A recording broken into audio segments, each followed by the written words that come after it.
This is Tin Caps Baseball on 1380 The Fan and 100.9 FM.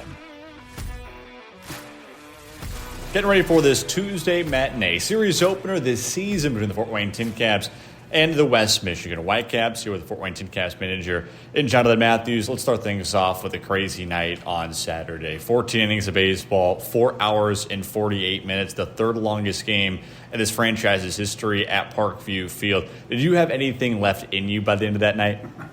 I didn't, and I know the players probably certainly didn't. I only watched 10 innings, I think. I exited the game early, but yeah, that was a fun night. I watched the last few innings from my office on TV, which, unfortunately, but couldn't have been more proud of the guys, the way they battled back time after time in extra innings.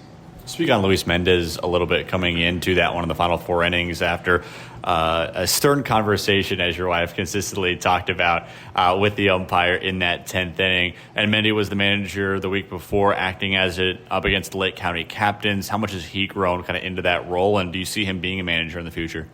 He's managed before, and he took over when I was on my little vacation thing when we went to Lake County, and a ton of confidence. If he wants to manage, he's going to manage. If he wants to be a coach in the big leagues, he's going to be a coach in the big leagues. So Mendy has been incredible all year, and so when I exit the game, the guys, it's in just as good of hands and probably better when he's in the dugout.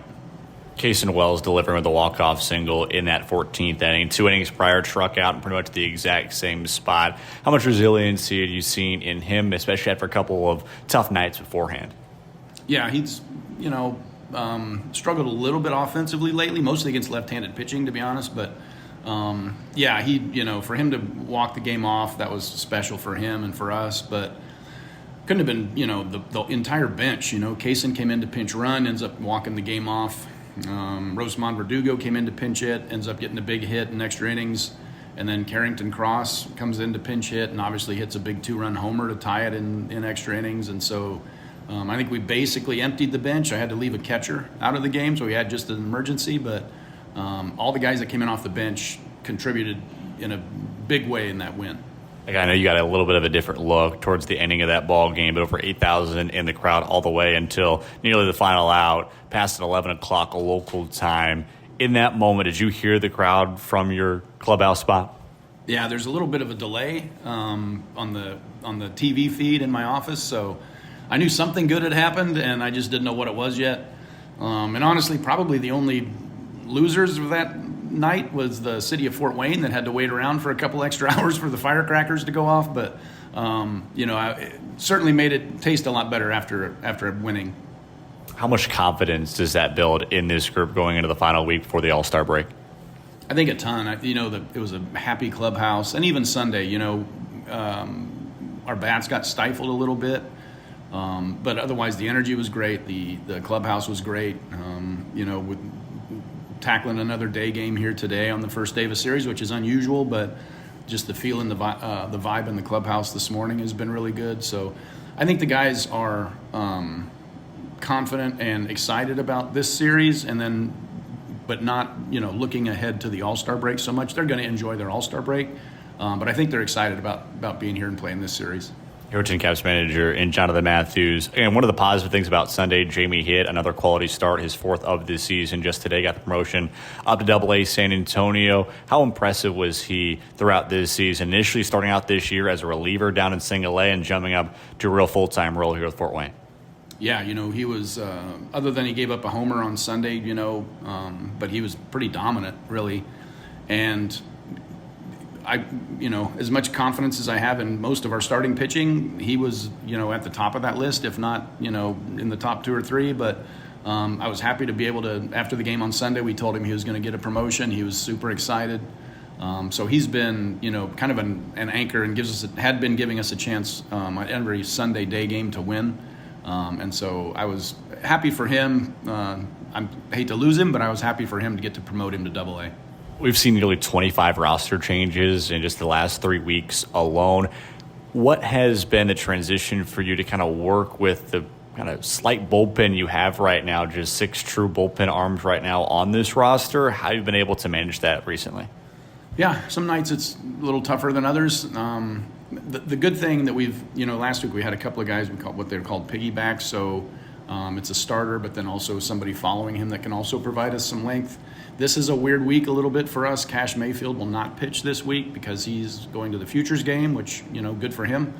But yeah, some nights, and especially at home, because regardless win or lose, you've got to pitch the ninth inning.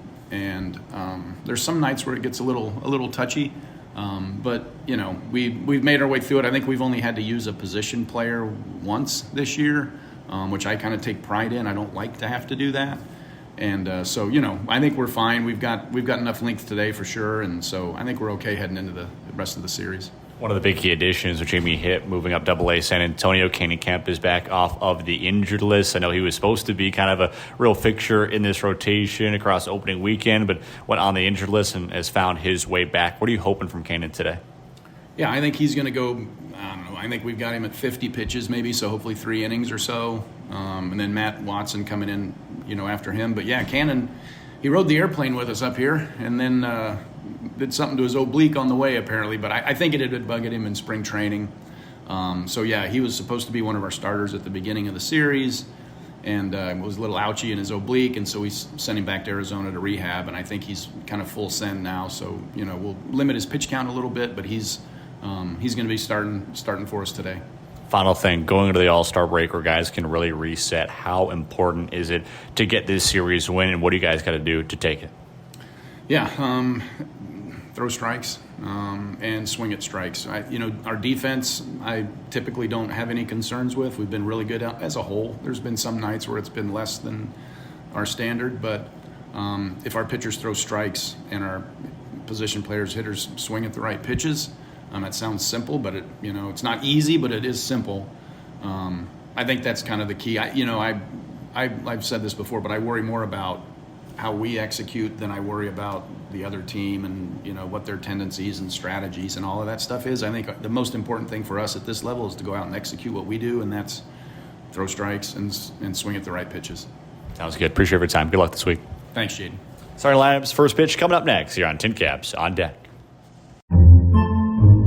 Podcasts by Federated Media.